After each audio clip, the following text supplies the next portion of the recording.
We want to seek God, and life becomes a spiritual experience. Every moment. We want to live as many perfect moments stacked on top of each other, like, what would God have me do right now? And the more we can stack those on together, the more we're going to recognize how tiny our minds are, because we start to have these things happen that there's just no other explanation.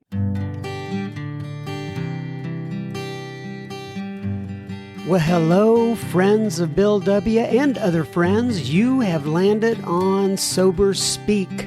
My name is John M. I am an alcoholic, and we are glad you are all here, especially newcomers. Newcomers, that is, both to recovery as a whole and newcomers to this podcast. Sober Speak is a podcast about recovery centered around the 12 steps of Alcoholics Anonymous. My job here on Sober Speak is simple. My job is to provide a platform to the amazing stories of recovery all around us. Consider Sober Speak, if you will, your meeting between meetings. Please remember, we do not speak for AA or any 12-step community. We represent only ourselves. We are here to share our experience, strength, and hope with those who wish to come along for the ride. Take what you want and leave the rest at the curb for the trash man to pick up. Greetings from Studio AA, deep in the heart of Texas. That was our friend Adam G. that you heard at the beginning of this here episode number 397.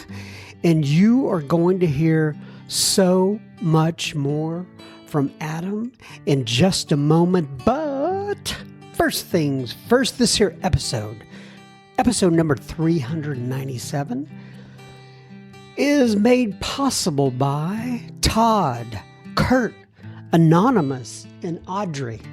And you ask yourself, what exactly did Todd, Kurt, Anonymous, and Audrey do? Well, they went to our humble little website, www.soberspeak.com.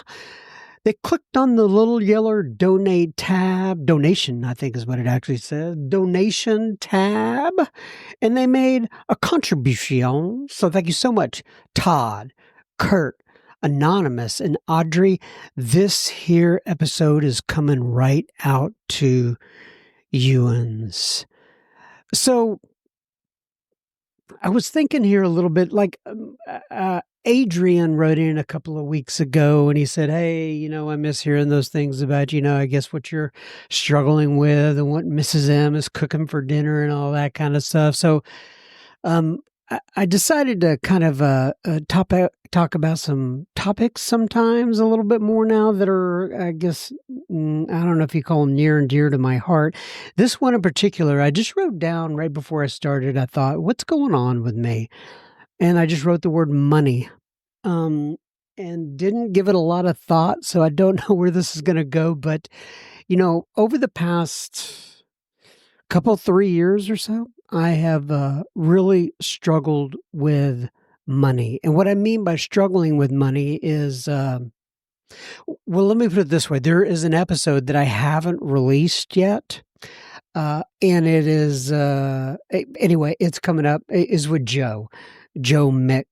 And he said in that episode when we were recording, and I've really taken it to heart and thought about it a lot. He said he had done a survey, and he figured out exactly how much money one needs to feel secure and safe.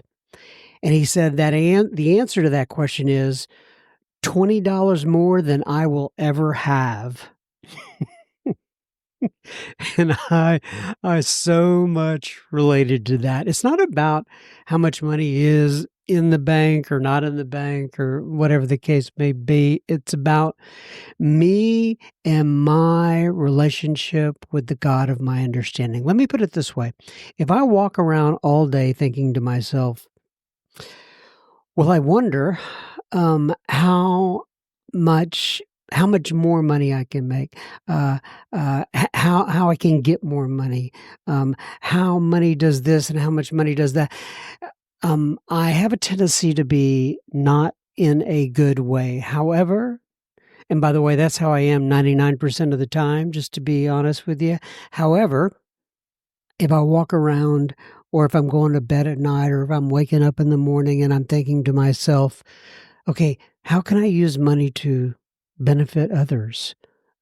What can I do with this money to help my fellow man and woman here? I'm just in a much better way. And in our book, also the Big Book of Alcoholics Anonymous is what I'm talking about. Just in case you're listening to this for the first time, in our book, it talks a lot about money. There's a line in the piece about sex on page 69. It says we all have sex problems.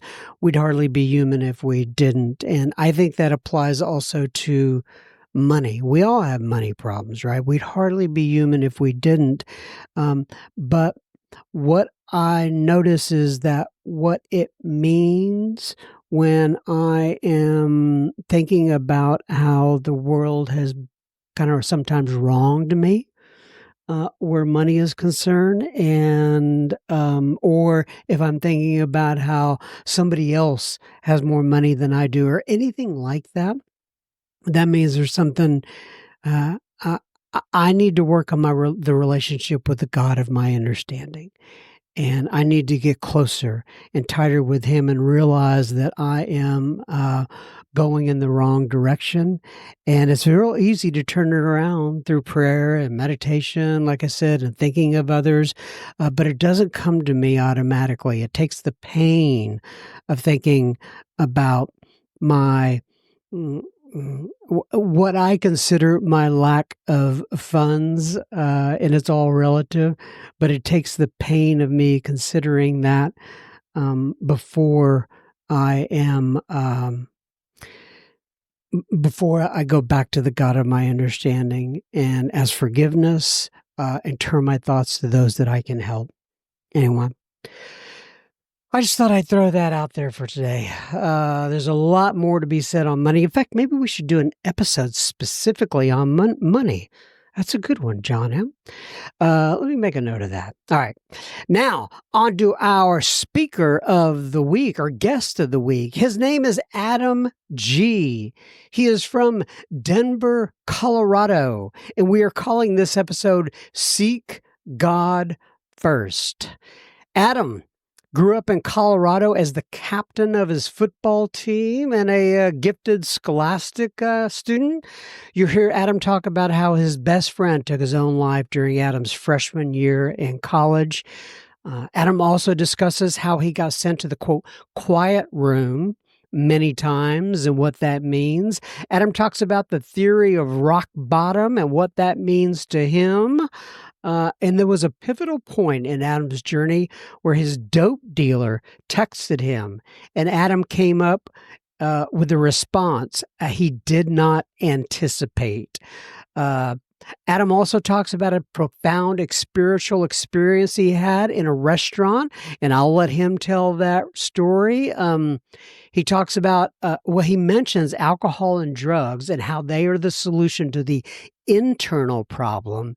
And then he goes on to discuss the solution, what that is, and how we get in contact with that solution. I will put all of Adam's links into the show notes so you can tap on those if you would like. If you want to get in touch with Adam or with me, if you want to get in touch with Adam, you just go to those links that I put out there. If not, you can email me at john@soberspeak.com, and I will get you in touch with Adam. I'll send his email right on to those who want to get in contact with him. And keep in mind, at the end of this episode, we will have plenty listener feedback. Without further ado, ladies and gentlemen, I present to you Adam G. Enjoy. Okay, everybody. So today we are sitting here with Mr. Adam G. So, and Adam is, well, I'll let him tell you. So, Adam, why don't you go ahead, introduce yourself, give your sobriety date if you wish, and tell people where you live in this great land of ours, please. Yeah, my name is And you know what? I'm going to do something I haven't done before, and I'm going to stay Adam G for this entire podcast so I can freely speak with you. And my sobriety date is November 2017. And when we're talking about the hopeless variety of alcoholic, that's me. 7.5 years ago, I was homeless. I was 86 to the homeless shelter, so I was super homeless. And I was 70 pounds lighter than I am now. And I'm not fat. So No, I you're was not. very, very sick at the time. And, what's beautiful about all this work that we do as a community is that it shows the proof that this is possible. Like, I'm one of the ones that nobody thought was going to get sober. That's me. Mm. And here I am on the Sober Speak podcast talking about sobriety. And let me ask you a couple of questions first. I've seen you have a really fine looking dog that's kind of walking around that house. Do you just have the one dog? Yeah, that's it. He's gonna stay anonymous, but that's my little hijo. He's my little son. He's also my service dog. He gets to go everywhere with me, and you know, there's been some struggles in sobriety that he's definitely helped me with. That's really good. And yeah, he's the prettiest Australian Shepherd on the planet, and the smartest, and the best, and the cutest. Sorry, anybody listening that has a dog, but yours is second. Wait a second. You said that he is a service dog. Yep. Uh, Yep. He's a can, trained and licensed and certified service dog. He does things like deep pressure therapy for me. He can actually read my heart rate and stress levels and stuff. And he does distraction licking and will come over and like put his head and push down on my lap and stuff. And yeah, pretty amazing. Then dogs, if we train them like that, like I remember before he was a year old, he just had this like intuition where we as humans shut that off. And it's something, we call it the fourth dimension of living, right? When we get rocketed into this fourth dimension, when we start to have this different kind of intuitive feeling and intuitive sense that we shut off, but animals don't. And I watch as he just knows things, and it's really interesting. And I don't think we said this on the beginning, but you're in. I don't know if you mentioned it or not, but you're in Denver, Colorado, correct? I am in Denver, but I got sober in Montana. So when I was homeless, I was in the negatives living in a trap house in the winter. In Montana, Mhm. and I've talked about this on the podcast before. There's only two states I've not been to in the United States. One of them is South Dakota, and the other is Montana. So maybe I'll go back and visit your trap house with you someday. Yeah. Yeah, and you could do a little road trip from South Dakota to Montana. Right, And it's right. beautiful. It's beautiful. Yeah, that's what I understand. And I also want to talk about your shirt real quick. What does it say on your shirt? It says God first. And And I actually yeah, have like 8 or 10 different designs of this. Right now I'm wearing a short sleeve with a red God first, and it has these white type sleeves, but then I have a blue one, a white one, short sleeve, long sleeve, because I love to wear the brand of God, and I get more compliments on this than anything else because it's just a little reminder. I can go out in public and without saying a word, we have no idea what even our presence, a word on our shirt can do for somebody as we walk by. And I've had a lot of people, point it out and say, "I love your shirt, man. Thanks for that." Something like that. yeah, very nice. I love how you said that. I love to wear the brand of God. Mm. Very cool. All right, so let's go into your story a little bit. Um, uh, so I know you said you started out, you were the hopeless variety, but why don't you kind of take us a little bit farther back?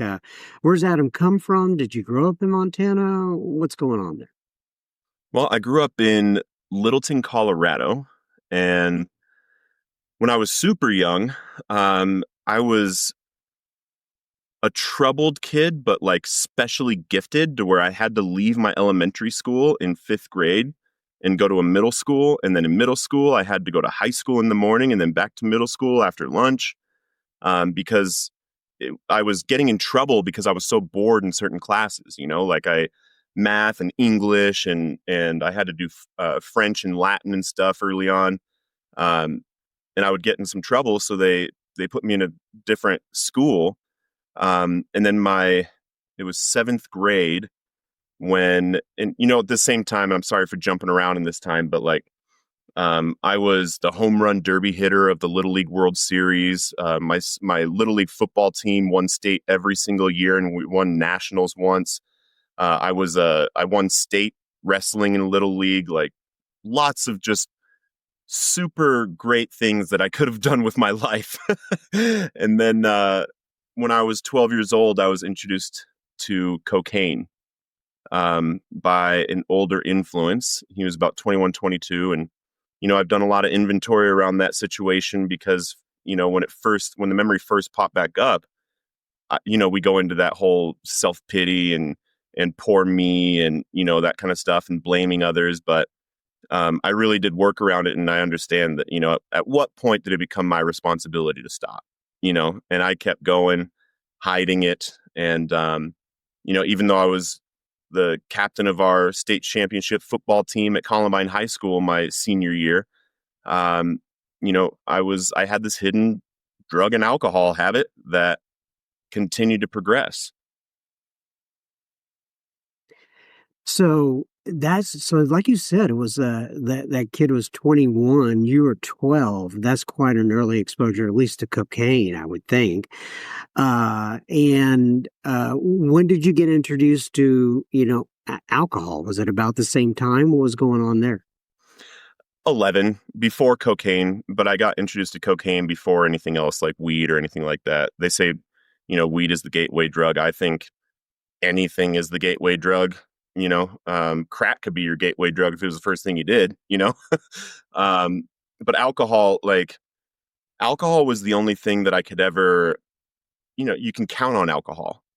Even weed now, you don't know if this one's going to make you jump off the walls with anxiety or make you super sleepy and super hungry, and you never know how good the cocaine is going to be. You never know how cut the heroin is going to be with fentanyl.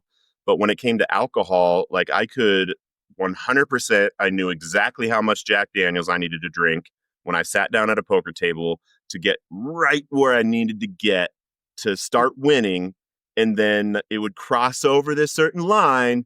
And then I would start losing control of the drinking and losing control of my gambling. So it would all just go downhill from there.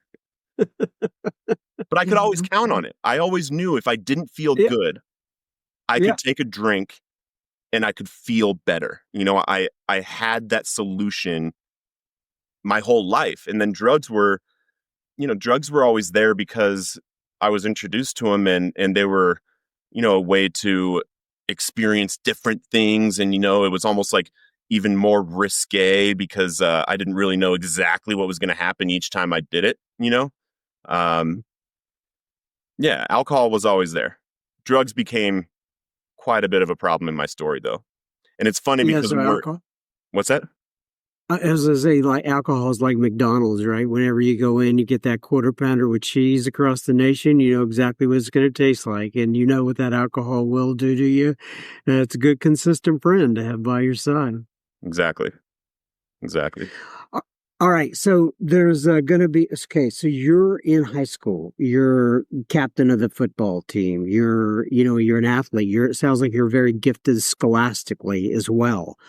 And then, so why don't you now take me to that time between that high school period and, when you were at the trap house in Montana, there's, how many years is that you kind of build your story, if you will?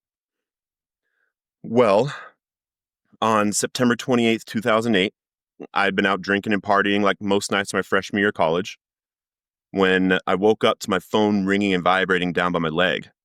And I swam through the sheets to find my hard phone with the bright screen that read 4:47 a.m. And it was my best friend Chucker. And I remember having the conscious choice that I could either answer the phone like I always do with, "Hey, what's up, Chuck?" Or I could answer the way I was feeling with, "Hello." And in my still drunken state, I chose the latter. And he replied with, "Hey, what's up?" I said, "Why are you calling me this late?" What? Just calling to say hi. "Don't call me this late again." And I hung up on him, and he shot himself. And from that moment, when I was 19 years old, a freshman in college, that was the first time that I began consciously drinking and using to mask the way that I felt. I understood at that point that now alcohol and drugs are my solution. I didn't understand to that point. I thought I was just partying and just having fun and everything. But in that moment, I couldn't tell anybody about that phone call for almost 10 years. It was 8 years before I told anybody. And I disassociated from it. And I actually heard, because he actually did it in front of somebody else. He shot himself in front of somebody else. And I talked to that person. That person said, yeah, because I didn't know for a day what had actually happened. And this person told me, yeah, he was on the phone. I thought he was calling you. And he slammed the phone down, ran into his room. And I was getting up to go in there when it happened, and I watched him fall. And for 8 years, I told people from his perspective, as if that was my story, that it happened in front of me, to get,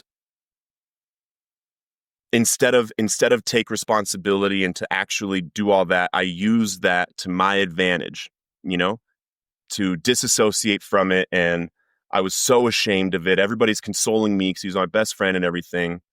But then I turn into this person that is always hiding. I'm always, I can't tell anybody about my drug use. I can't tell anybody about my drinking.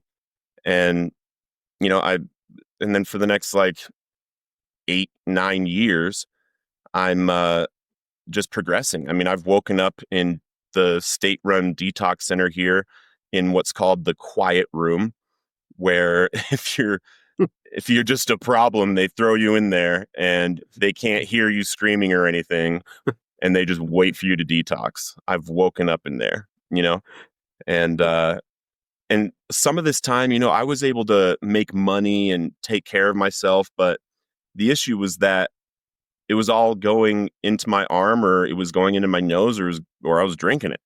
I never was able to sustain anything. And I'll fast forward so we can get to recovery. But 2016, I have a 2,800 square foot house, 10 minutes from the beach in California. I'm making 6 figures doing sales. And, the whole time I'm just using heavily, but I was always just able to figure certain things out.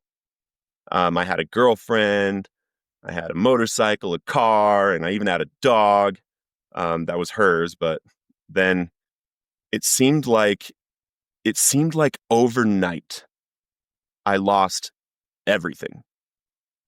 It was like one moment I'm driving to the beach 3 days a week. I'm only working 3 days a week. I'm making good money, taking care of myself, my girlfriend, my dog.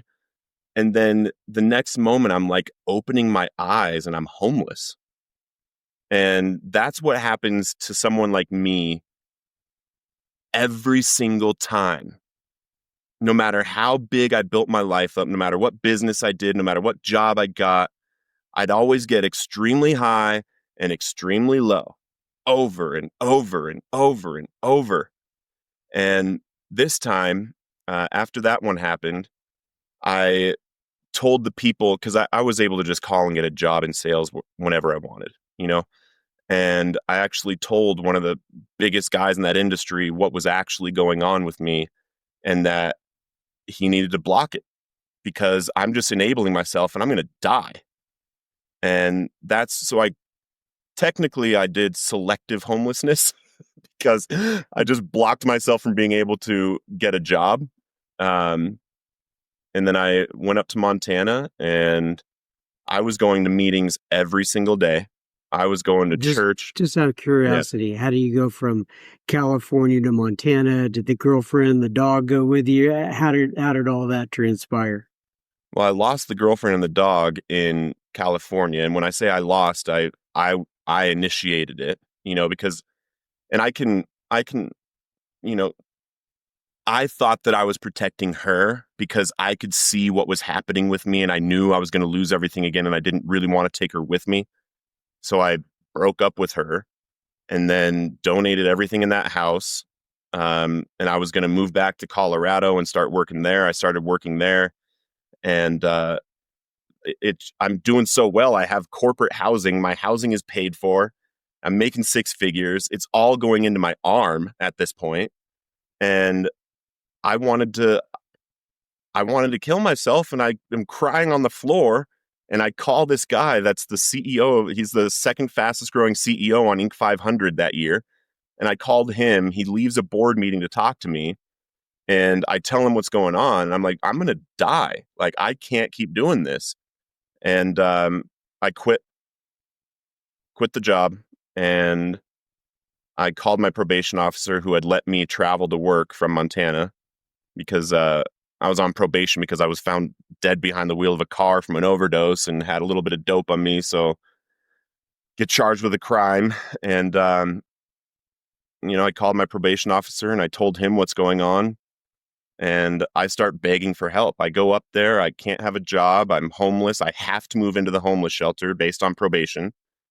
And I still can't stop. I'm literally going into the probation officer, begging him to put me in prison because I can't stop and I don't know what to do.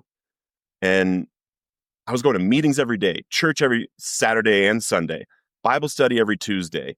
And I'm watching everybody else be sober around me, and I'm not understanding why I can't get this thing. And, no matter where we're at in our drug use or drinking, in our active alcoholism or drug addiction, it always gets worse.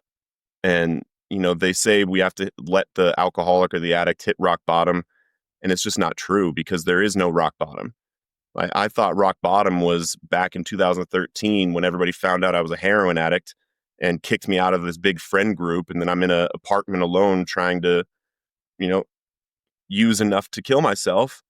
But then I thought it was rock bottom when I got pulled over and, got pulled out of a car from an overdose and, have this case over me, and I thought that was rock bottom. And then I thought it was rock bottom when I was living in the homeless shelter, praying and looking around at all the people around me like, is this where I'm at now? I thought that was rock bottom, and then I got 86th from the homeless shelter. So what is rock bottom?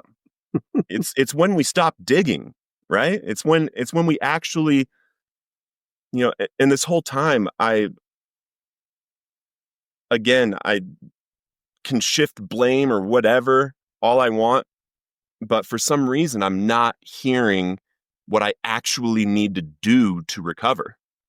I'm hearing to go to therapy. I'm hearing to go to meetings every day and don't drink in between meetings no matter what, and make coffee at the meeting and pick up the cigarette butts, put in that service. And that's all great. But someone like me, I drink in between meetings no matter what. I don't have the capacity not to. And where I was getting sober, where I was trying to get sober, you had to raise your hand if this was your first, second, or third meeting since your last drink. I raised my hand every single day for months. That's how, and I wasn't trying to hide it anymore. I was trying, and there is a solution. I just wasn't hearing it yet. So, I had some similar experiences in that, I picked up at least, I don't know, a dozen or so Desire chips. Sounds like you were stuck in that little hamster wheel as well, having to raise your hand on a consistent basis. So what broke through for you? How did you hear the message and, and come up with your current sobriety date? What changed? Well, I'm going to tell you a story real quick. And this is when I started actually actively seeking what was wrong with me. I was in South Carolina, 2016. It was after I'd left I was traveling and doing sales. So was out there, and I was living with my best friend who was also my boss. And then we had another apartment that had all the other sales guys. I was managing them. And we made the decision, that I need to get sober. So I'm going to take a week off from work and I'm going to get sober, right? First day, I go to the Alano Club there and I'm there all day. I go to 5 meetings back to back to back to back. And, I'm thinking, this is going to work. I go back to the apartments. One of the sales guys doesn't really know what's going on. He offers me a beer and I say yes.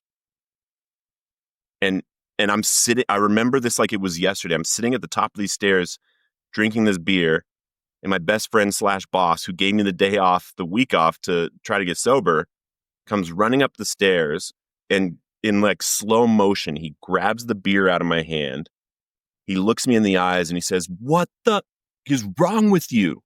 And he throws the beer into the parking lot. And for the first time in my life, I actually was like, oh my gosh, I don't know. And, that's when meetings every day was really a thing. But then, it was a Tuesday. It was November 6th on 2007, November 7th, 2017. I had used the day before on November 6th. And I was about to go to this Bible study that I was going to every Tuesday. And I realized that I had literally tried everything to stop. I've tried everything. I've gone to meetings, church, Bible study, probation, therapy, and I even went to the local MMA gym thinking they might be able to beat recovery into me. And I'm sitting in this car that this girl let me borrow, that wasn't stolen, but I did have to start it with a screwdriver because that's just how we lived back then. But I'm sitting in this car, 148 pounds, sopping wet, and having this realization. I just sat back and I audibly said to God, I'm done. I've tried everything. I'm not going to Bible study. I'm not going to meetings anymore. I'm not going to church or probation. Please just let me die. And I remember how honest I was with that request. Like, I did not want my life anymore. And I think that was the key, where all of my plans, all these meeting lists and probation and Bible study, all this stuff was so tightly in my grasp, in my schedule, that I had to let go of that first. And I said this to him, and he whispered to me and he said, "It's time, go." And it wasn't like a whisper from out here. It was like a whisper that it's almost like it goes into my head and into my heart. Like it hits me in the heart. And at first you would think I was like, yes, God, yay, it's time. But first thing I feel is upset and angry. Like, what's different about this time, God? What's different about this time than all the times that I've said it's time and I dump all my dope in a toilet saying I'm never going to use again, and then I wake up in the morning and I pawn my TV? What's different about this time? So I'm screaming at him in this car alone, and I'm hitting the steering wheel and the roof of the car and just screaming at him and crying and crying.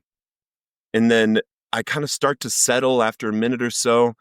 I'm breathing hard and I'm crying, and he just repeats himself and he said, "It's time, go." And I'm like, all right, whatever you say. And that was another key. Whatever you say. And I go to the Bible study. I bust the doors open. They're in the middle of the opening prayer. And you have to imagine a homeless me, And I drop down on my knees and I put my hands up and I say, "Guys, please help me. I can't stop. I used again. I can't stop. Please help me. Please help me." And the difference this time was that I was no longer throwing my hands up to the fellowship or to a Bible study or to a pastor or to a mentor. I was throwing my hands up to God. Please help me. I'm sick of this. And my best friend, Brendan, walks over to me. He's the one that leads the Bible study too. And he pats me on the shoulder. He's like, "Hey, bro, let's just get through Bible study, And then at the end of Bible study, one of the elders came over to me. He was like, "Hey, I just got a word. I need to pray for you." And then for the first time in my entire life, someone put their hand on me looked me in the eyes and started praying for me and demanding that these different things leave me, like depression and drug addiction. And, I have a all-seeing eye tattooed on my hand because I used to do all kinds of weird stuff. And he was praying the spirit of a cult out of me. And I was literally feeling weight coming off of me. I was feeling my shoulders getting lighter. I was feeling something happening. And 5 days later, I haven't used in 5 days.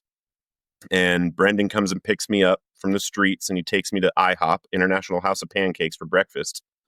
And I'm sitting there and, I'm all excited because I have 5 days. And at the time, 5 days is incredible. I can't believe that I have 5 days. And I'm talking to Brendan, I'm all excited. And yeah, dude. And then I get this text message on my phone. And it's from my dope dealer. He's like, hey, bro, I just got some new stuff. It's fire. I'll give you a free 20 to try out. And right when I read it, I felt something go in through the top of my head, all the way through my body. My toes were tingling. My fingers were tingling. I lost my peripheral vision. All I could see was the phone. And then my thumb started texting back. And it was in like King James. It was like, ye shall not text me again. Thou hast texted me for the last time. And then at the end of the text, I feel this thing leave me. I feel it go from the bottom of my toes all the way up out of my head. And I show it to Brendan. I was like, dude, that wasn't me. I was like, that wasn't me. He was like, okay. And I push send. And I just had this little flip phone and I close it and I'm putting it in my pocket. I'm looking down at my pocket. I'm like, dude, I don't know what that was. I don't know who that was. And I look back up and Jesus is sitting across from me. The entire restaurant had completely disappeared. It was his face. There was a glow coming from behind him and he was just smiling. No words, nothing.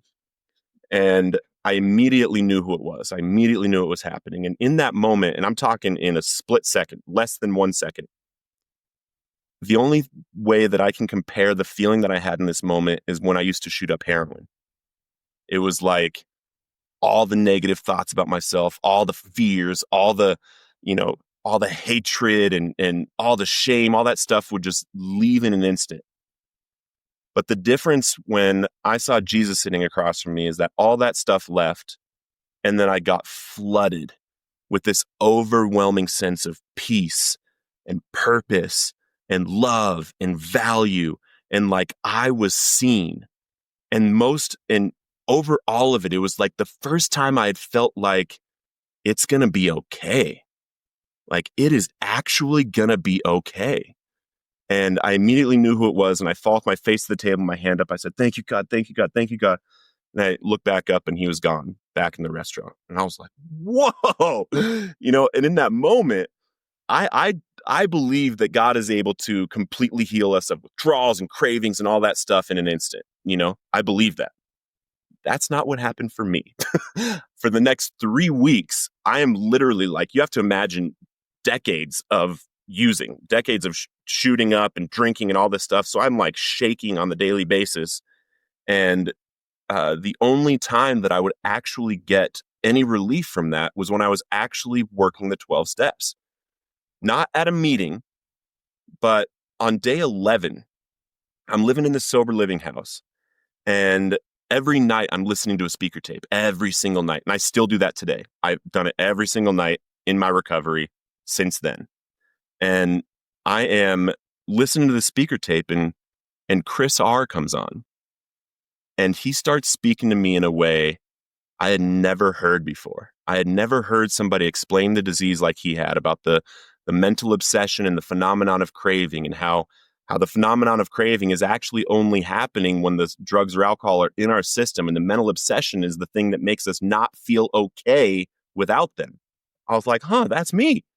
And he's talking about all of these issues that he had relating specifically to those two things, the disease of alcoholism. That ended up being what I had to hear to understand what was wrong with me. And then halfway through, he switches it up and he starts talking about how he recovered. ED on the end, recovered from that hopeless state of mind, body, and spirit being unable to stop. And then he starts talking about how he did it. He did it by doing the steps as if his life depended on it. And I think he did his 5th step 2 weeks in, and the obsession left, never came back. I was like, what? And then I start interviewing for sponsors. I'm like, who wants to sponsor Adam G? And but the problem with a lot of with where I was at was that people were, they had this way they did things where you do a step a month. So I'm going to these people that have 20, 25 years saying, I want to do the steps rapidly and quickly. And they're saying, slow down. It's not a race, easy does it. Just another 24, bud, And I love everybody in recovery. Someone like me can't do that. And up to this point, I had always, I've had many sponsors to this point. I've even been sponsored by a celebrity that couldn't get me sober, And I was always looking for someone that had the biggest truck, the best business, the prettiest wife, all these things that they say you want. You want to find somebody that has what you want. That's what they tell you. But that's garbage too. The person who ended up sponsoring me had never sponsored anybody before, had never tried a drug before. He had only strictly alcoholic. He had under 2 years of sobriety, and he was a gay man. We had essentially nothing in common except for alcoholism. And what he did for me was he picked me up every single morning, 6:30 a.m. at my sober living house. We went to the movie theater that he managed. We went in the basement. We read the book and did what it said. That's it. And on day 25, and again, this whole time, I'm like shaking if I'm not working with him or I'm not sitting down and writing my inventory. So I'm working hard on it. Day 25, he comes and picks me up. We go up to the rims and I do my first ever fifth step. Nothing super magical happens. I'm like, all right, well, told him a few things I've never told anybody, but okay. Day 26, he comes, picks me up 6:30 a.m. in his 1983 Mailman Jeep. We're driving to the movie theater and I'm looking over at this beautiful sunrise and I have a spiritual awakening that for the first time since I was 12 years old, I had absolutely no desire to drink or use. And I'm like, and it's like one day my mind is going here, like craving and shaking and when am I going to use again? And then all of a sudden, no desire. Total perspective change. And I look over at him and I've got tears in my eyes and I'm like, Aaron, thank you. I don't want to use. I don't want to drink. And I'm like, thank you. And, on day 30, I put down cigarettes, haven't had a drag of a cigarette since. On day 37, I hopped on a treadmill just to see what else God could do. And I ran a mile in 7 minutes and 18 seconds, just staring at myself in the mirror and, and then now during COVID, I beat the 6-minute mile, because the first step, it says, admitted we were powerless over alcohol, admitted we were powerless over cocaine or whatever it is. It doesn't say we admitted we were powerless over everything. We have access to this power. And once we grasp that idea, we can literally do anything. So I started working on everything. So now you're sober. And I was sober for what was 7, 8 years, something like that, right? Yep, 7.5. That's great, man. That's great. And so talk to me about some of your major milestones within sobriety. What's happened? Just talk to me about that a little bit.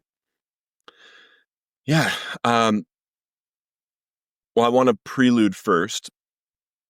Before any accomplishments outside of this 12-step work, I want to say that I have had some amazing things happen in my life outside of 12-step work that I'm about to share, but not one of them has compared to the feeling of accomplishment, the sense of just incredibleness that you get sitting across from somebody that was like you were, doing the 12 steps with them and watching them have a spiritual experience. I've been able to sponsor dozens of men and half a dozen females through the work to where they have that experience right in front of me. And the reason why I do it, not only because my life depends on it, but because someone did it for me, and it's the most rewarding thing in my life. I love it. It gives me a sense of just purpose. And that's the number one accomplishment that I've had in recovery. I would say anybody in recovery, if you're not sponsoring somebody, go get you a little knucklehead to keep around you. You know? Right. In fact, when we were talking on the phone the other night, we were talking about this. You had a little knucklehead in the car with you. I can't remember the name right now. And you're coming back from a meeting. Yeah, Caleb A. And he's 8 months sober, and he has a sponsee that's all the way through the steps. That is, I think he got his first sponsee this week. So, nice. And that's what I think we're missing in a lot of the groups and fellowships now, is what it used to be. It was all like, this is not a self-help program. It never was. I'm not doing this to help me. I'm doing this to help others. And that's the first conversation I have with every sponsee. I say, we're doing this work not to keep me sober and not to get you sober. We're doing this work so you can learn how to get other people sober and how to help them through it. Yeah, so you can pass it on. Yeah. For sure. So some other things that I've gotten to do, I'll give you a quick synopsis of things that you don't. At the end of my addiction and alcoholism, all I wanted was to get sober. That's all I wanted. Up from 17 years old up until I got sober, I always wanted to go skydiving, but I was never able to because I couldn't be away from dope and alcohol that long. For 6 months sober, I went skydiving for my first time, and just to celebrate the 6 months, and now I've been skydiving in 3 different countries. In my addiction and alcoholism, I hadn't even been invited to a wedding. In 1 year in my recovery, I was standing up there in 4 weddings, and I was the best man of 1. And the one I was the best man, he's, got 6 months less than me, and he is just killing it with life. He's got wife, business, 2-year-old baby now. And, and I get to watch these things and see what this actually means to walk this journey. For my 2 years clean and sober, I got to publish my book, and that became a bestseller. It's, now I don't even know. I've said, over 10,000, and I have no idea how many it's been in the hands of now. And, I've been able to coach and help few dozen other people write and publish books about their recovery stories. I got to do a TED Talk. I got to live in South America for almost 2 years, and y hablo español también ahora, and I can literally talk to somebody about recovery in Spanish now. And that was something I always, wanted to be able to do, was understand at least, but now I get to actually speak that. And I've been able to have some success with business, been able to help other people open treatment centers, been able to help people scale their treatment centers, do marketing and things like that. And, last week at the time of recording this, my own treatment center just got our license, and we got our first admit. And what was beautiful and brings everything full circle is, at the very end, when I was asking for help everywhere, I was on a list for treatment. I was on a waiting list. My probation officer couldn't get me into treatment. Nobody could get me into treatment. The judge couldn't even get me into treatment. And I was on a wait list that I never got a bed for. And this girl had been calling this other treatment center every morning at 8 a.m. trying to get in. And then she found us, and she's now getting one-on-ones with someone, the executive director, who is way overqualified for that at this point. But he's like, I want to help her. How beautiful is that it just comes full circle. That's beautiful. That's beautiful. So speaking of your work, if you want to give me links for people to find you in there, so a couple things here. Why don't you tell people about yourself, whatever you want them to know, and I also kind of want you to put a little bow on this. In other words, if you think about the 12 steps, your work with them, your work with other people, kind of share some experience, strength, and hope around that, and what you think people need to know out there who are like a kick in the tires, if you will. Yeah. And I think it's okay for me to give you links and stuff because, I naturally don't claim membership to any fellowship because I don't consider myself a part of any specific fellowship. I actually bounce around and just find the people that need help.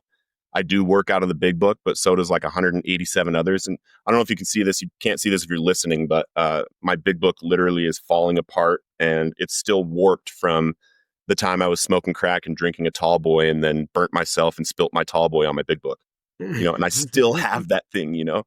Um, and I would say that what's really awesome about this work is that no matter where you're at, it still works.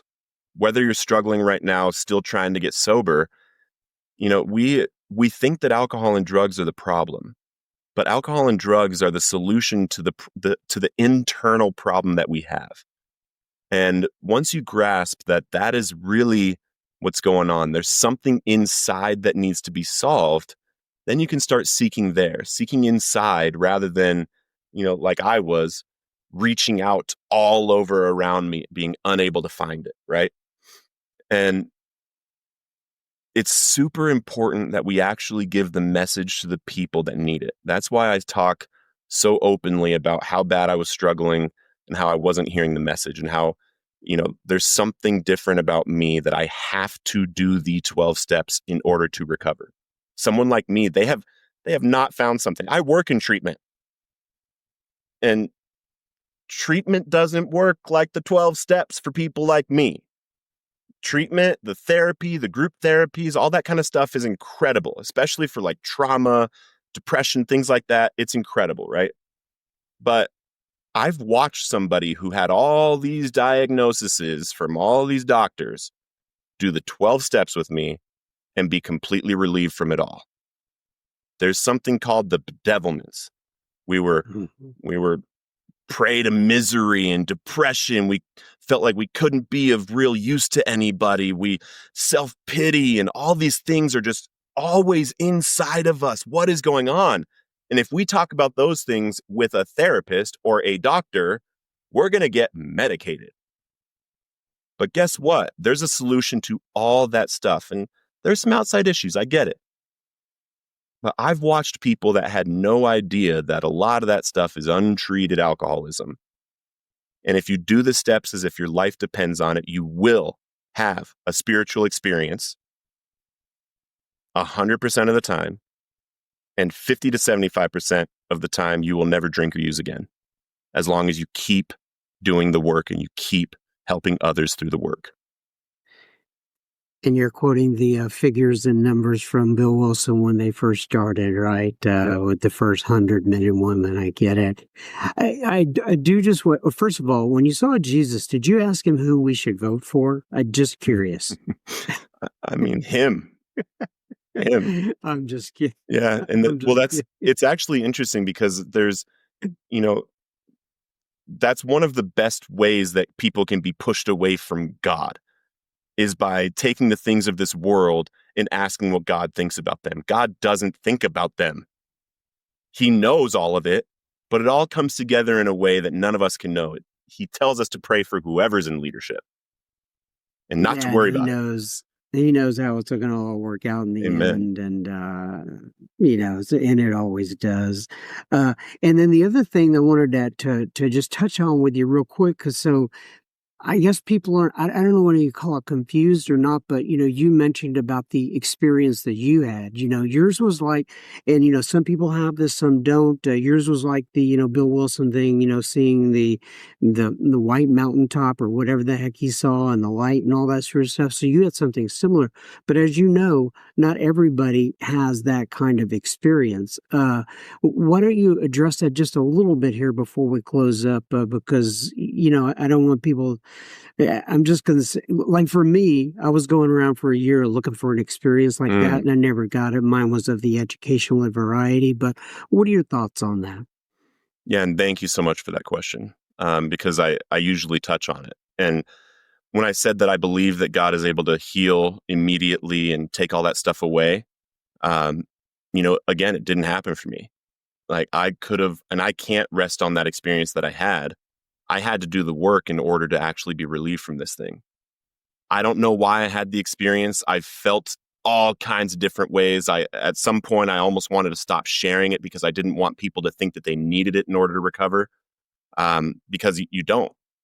The work works. I'd say probably about maybe 1 to 2 in 10 people that I sponsor have some kind of experience like that. 1 or 2 out of 10. Right. But the thing is that every single person I have ever sponsored that has gone through the 5th step with me and started to work on amends, every single one of them has had a spiritual experience.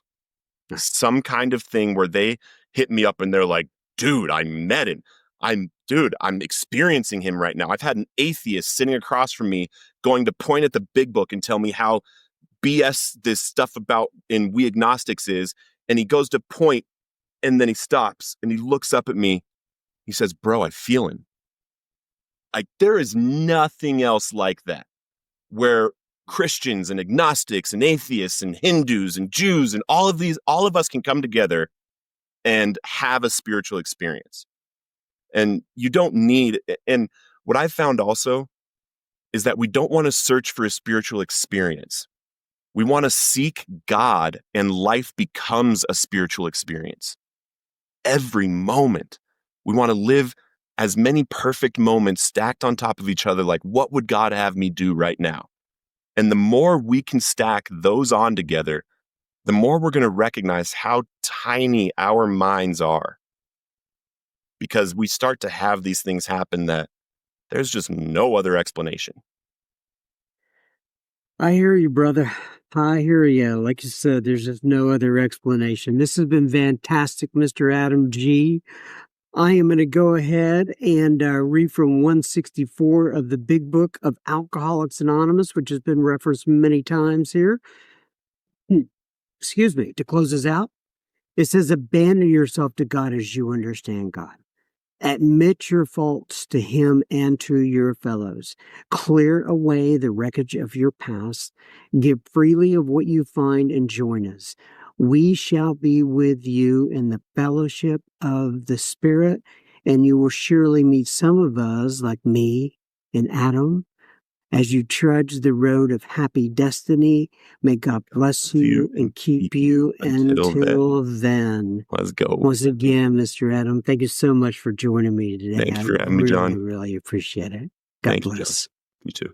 Once again, Adam, my friend, thank you for spending time with me. I know the listeners enjoyed that. If you want to get in touch with Adam, once again, click on the links in the show notes, or you can email me at johnjohn@soberspeak.com, and I will get you and I will send your information on over to Adam so he can communicate with you. And keep in mind, if you're not following us on Facebook, you could do that. Just go to the Facebook application. Excuse me. Something caught in my throat there. Go to Facebook and search up Sober Speak Secret Group. Ask for admission into the group, and we will get you on in. If you're not following us on Instagram, I would highly suggest you do so. It's at Sober Speak, all one word on the Instagram. Now, on to a little bit of listener feedback. Kate writes in, and Kate says, "Hey, John, I live in a small town called Lucas in Ohio. My recovery, well, I think I'm one of the ones that they are talking about when they say some learn slowly. I have been in and out of detox 3 times. This last time was it for me. Every time I went out, it just got work. At this time, last year, I think she was saying I was turning yellow and not doing very well. I lost my job and my career of 20 years plus. I was an assistant pastor. That has been a hard adjustment, but I'm seeing God's hand working in me. I have been sober now since December 10th of 2024. And while it's not easy, I see through AA and my sober support that God's hand is moving. I am working on getting a CDCA, which is a chemical dependency counselor assistant, so I can help others find their freedom in this great life of sobriety. Good for you, Kate. She says, I love listening to your podcast. My sponsor is the one who told me about it, and I share it with everyone I talk to. I'm so grateful to you and everyone who has shared their strength and hope. Many blessings to you and the podcast. Grateful recovering alcoholic, Kate D. Well, God bless you, Kate. Thank you so much for writing in. Congratulations on your sobriety since December of 2024. And hope things go well with that license certification. Thanks for writing in. Joey writes in, and Joey says, Hey, John, so my name is Joey, and I live in Sarasota, Florida. I was released from prison recently, and I'm currently at a rehab center called the Lightshare Residential House, and I finally phased up to where I can start working. I just got a job, and I definitely had to reach out to you because I listen to your podcast every day, and it definitely helps my recovery and it definitely helped my recovery while I didn't have meetings. I'm 21 months sober and I love life, and I'm just so grateful for all that your podcast is giving me, and I hope to keep learning more from listening in. Wow, Joey, that's very, very cool. Ah, man. And I still, to this day, get such a good feeling inside. I don't know how else to explain it. A lightness inside when I hear the people are able to listen to my podcast while they are confined, while they are inmates. And for those of you listening out there, God bless you. You can't see me right now doing my little namaste hands, but hang in there one day at a time. We love you. We're with you. We pray for you. Thank you, Joey, for writing in. John B. writes in, and John B. says, John M., I spent 30 days in a county jail for a DWI. Here's another one. I was blessed to discover your podcast in there, and I have way too many favorite episodes and speakers to name. I really appreciate your service. I'm interested in joining the super secret AA group. Thanks for all you do. Well, I noticed that you got into that super secret AA Facebook group, John. Thanks for being in there, and thank you for writing in. And I'm glad we were able to provide a little a respite from your time behind bars in the county jail. Thanks so much for writing in. Katie P. writes in, and Katie P. says, Maria writes in, excuse me. And her subject line is Katie P., a very important message. She says, Hi, John. My name is Maria. I'm a sober alcoholic from Copenhagen, Denmark. Well, I don't know if you know this, Maria, but I used to dip something called Copenhagen, like a can and a half a day of it. But I wonder if people in Copenhagen dip Copenhagen. Maria, you probably have no idea what Copenhagen is, or you may. But anyway, nonetheless, I digress. Maria says, I'm currently 6 years sober and I'm looking for a good sponsor. It's been very hard finding someone with a strong sobriety and someone I can relate to. However, after listening to Katie P., I believe I've finally found her, and I'm now trying to excuse me, hunt her down to get some sobriety to the cold north, or just me for a start. As rings spread in the pond, good messages do as well. And I believe the female population of Denmark could use some influence of a Southern AA strong-willed and wise lady. Well, that is Katie for sure. She says, I know you know her personally, and I'm hoping that you're able to share her contact information with me. I'm on WhatsApp or email as listed below. P.S. I could have lied and asked for her information pretending to have a speaker event, but I'm simply too sober to do so, even though it probably would have worked. P.P.S. I'm not sober enough to consider the idea, hence, that's why I'm not sober enough not to consider the idea. Hence, that's why I need a good sponsor, also known as KDP. I pray this message finds you well and hope that whatever happens, I want to thank you for taking time to read this and also for your podcast and having amazing speakers on. Kind regards, Maria. Boy, I'm glad I don't have to pronounce that last name, but it does look very Copenhagen, Denmarkish. But anyway, she leaves her information there. And as you know, Maria, I went ahead and replied, copy Katie in. And I'll let you guys take it from there. And yeah, Katie is, I've been talking to Katie about coming back on. We've been going back and forth via text and such like that. She says she's going to come on, and I think she will. It's just a matter of finding the right time for both of us. Bridget writes in. And this is a little bit of a longer one, but it's a very good one. Bridget says, hi, John. I've been sober for just over a year and a half, and I picked up my 18-month chip 2 weeks ago. I found your podcast about 8 months ago when I started listening to it just at the current episodes, but I have a little bit of a neurotic tendencies, go figure, being an alcoholic, and I'm also a little neurotic. So I started from episode number 1, and I've been listening to several episodes a day, and I am up to episode number 174 from February 19th of 2021. At the beginning of the podcast, you shared about the death of a family member at the hands of her, quote, significant other. Yeah, I remember that. At the end of the episode, you mentioned perhaps you should have taken the week off and not shared what was going on. Well, I just wanted to let you know that I'm really, really, really glad you shared so many years ago such a difficult thing and what your family were going through.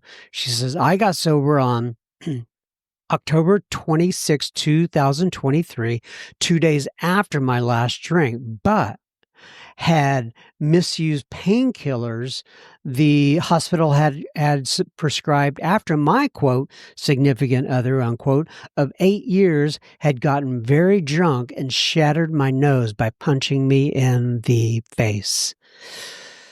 I'm sorry about that. She says, I received a letter from the Texas Department of Criminal Justice that he, in the next few months, will head for the parole board.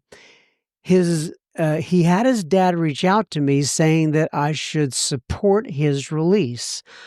I still have a protective order against him and will continue to have one against him upon his release, either with parole or the end of his sentence in 2027. So, today, as I heard you share the story about your very young relative and how she had a protective order but ended up interacting with that, quote, man, unquote, and not surviving the interaction despite interventions from onlookers. It was that push that I needed to write the letter to the parole board and share what my life has been like while together and since. I am much older than your young relative. I'll be 45 this year. I've really been struggling the last week and a half to 2 weeks about it, if I should say anything to the parole board or not. and the experience with your family reminded me of the importance for him to complete his sentence, and that I need to do my part so that God could do his part. After your introduction to the episode, I hit pause, and I was able to very quickly write that letter this afternoon. Hopefully, I don't have the same fate that she had, and no other woman that this quote man unquote enters into a relationship with ends up in the same position, and many before me had ended up in. She says, I have tears in my eyes while I write this, John. Please know that every fiber of being, I wish that day had not been the end of her story for that fateful day. Yeah, me neither. She says, I wish you would never have had to share your grief, but I want you to know that by sharing your grief of that unbelievable tragedy, I strongly believe that you very much have saved other lives. The God of my understanding does not cause the shit. The God of my understanding does not cause the shit in this world to happen, but if I wholeheartedly believe that God uses all of the shit in this world so that we can help others. I haven't caught up to the current episode because I do need to listen to them in order. I don't have very much control over this and many things in my life right now, so listening in order is very helpful to me. If you decide to read this on the podcast, please let me know so I can tune into the episode. I'm so grateful for your service and the amazing speakers you've had on, and I have found so much courage and hope and strength when I didn't have any of my own. I live in Georgetown, Texas. I attend meetings at my home group, which is the Wednesday night women's meeting at the White House. I currently have a sponsor who has a sponsor, and I am slowly trudging through the steps.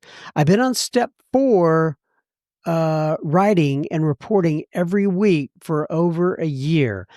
I had a lot of resentments and a lot of fears. I started drinking alcoholically at the age of 4.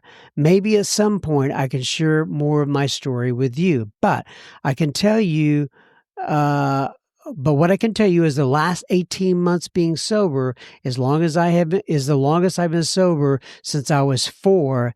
And then I have been the most authentically me, and I have been the most authentically me I've been in my entire life. The promises are coming true even as I take the steps slowly. I don't know if it's really a pink cloud, but I do feel happy and joyous and free.